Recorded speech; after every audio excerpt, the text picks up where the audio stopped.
हामी साथी मिलेर घाँस काटेको।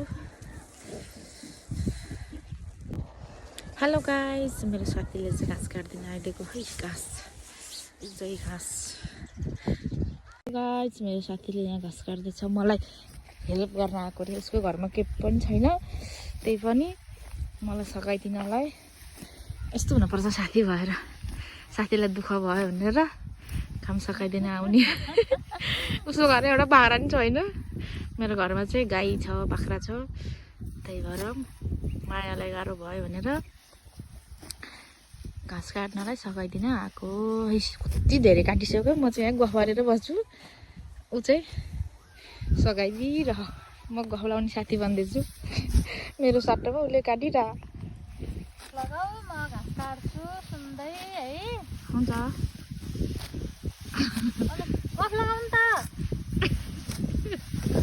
गफाडी मायाको गफले सम्झना बिख्यान भएर घाँस काट्यो, मच्ची घाँस काट्यो।